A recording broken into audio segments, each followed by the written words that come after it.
Take a look at this attractive nativity scene that can be made very easily out of one sheet of plywood, and you can either set it on your lawn as I have done here, or as I plan to do, I'm going to attach it higher for more visibility up at the peak of the house.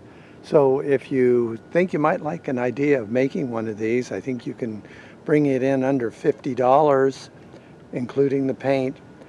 Stay with me and let's take a look at how it's done.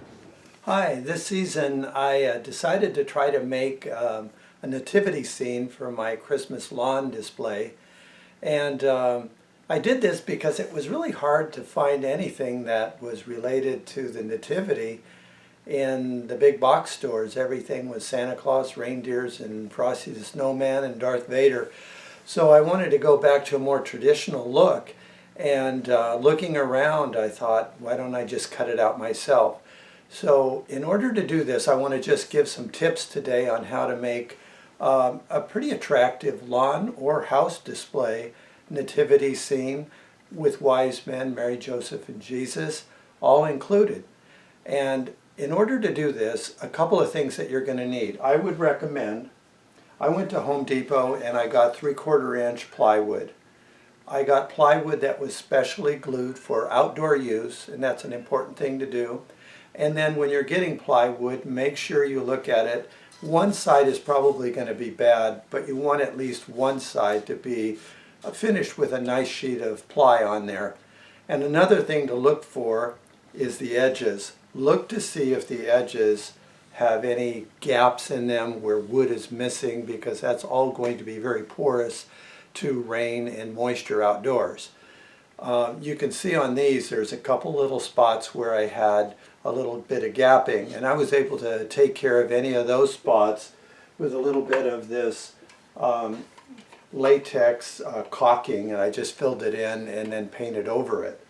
To finally waterproof it for outdoors, I used this 123 Bullseye primer.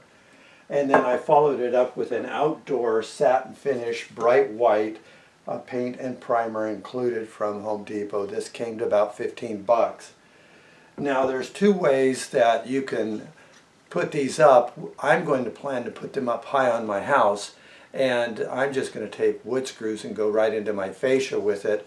Another method you can use, and it's pretty easy, is just take some pipe strapping and bend it to the shape that you need for putting a rod behind the manger scene.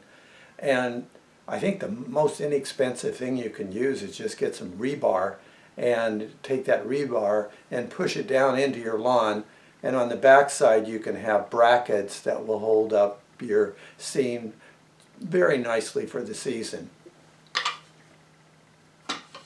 The other thing you're going to need is some type of pattern, and I was amazed that there are a lot of free downloadable patterns on the internet, and I'll show you a couple right here. You can see these here are both downloaded from the internet. This one I'll put down below the title in this film is by Jona Giammalva, and these are interesting because this is what the entire scene looks like. But when you download it, what happens is you print out probably 20 8x11 of these sheets, and they're all numbered, and you just put them down and like puzzle pieces and tape them together, and you got a full-size pattern.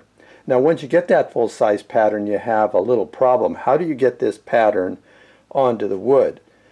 Simple method is just glue it down with spray adhesive, but then you have a lot of sanding to do, and some of it may not come up well. So what I chose to do is I just took a box cutter, and I took that box cutter, and when I had these patterns down on the wood, I just scored right through the black line and then lifted the pattern up and took a pencil and went over it. And that worked out pretty well for me. Now you're going to have one problem. How are you going to cut this thing out and do it with ease? And I'll give you some tips right now. You can see there's no need for a fancy workbench for this activity. I just cut up little 2x4 blocks and set them underneath, and there was plenty of clearance for the blade, And it was really easy to do. I'll get this down low so you can see that.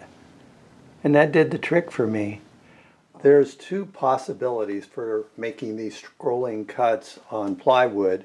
One is the RotoZip. This is a tool that was popular a number of years ago, and it still has its uses. What's nice about it is you can plunge cut with it, go right into a piece of wood and start moving around. The bad thing about it is you're getting a pretty thick cut through the wood, and when you cut, this has such a high speed.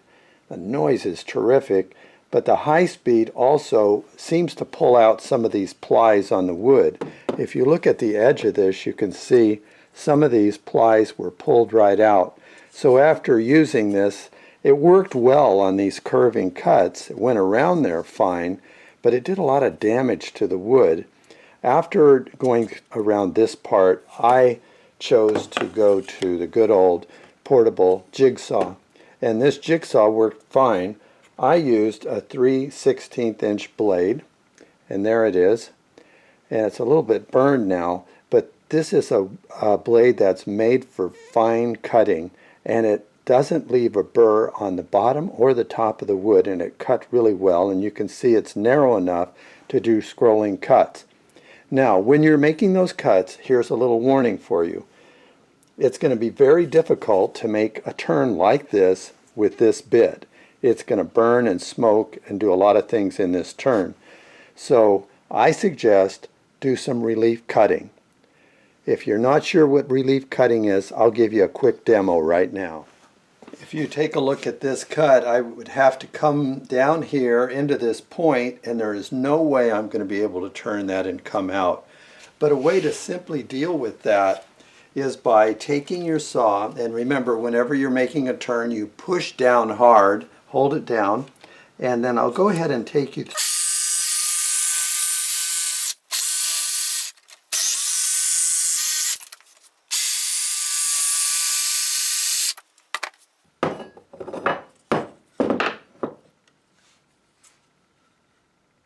Easy peasy.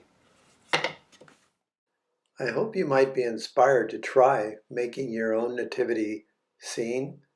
And every time you come up to your house, you can say to yourself, I made that. Have a nice Christmas.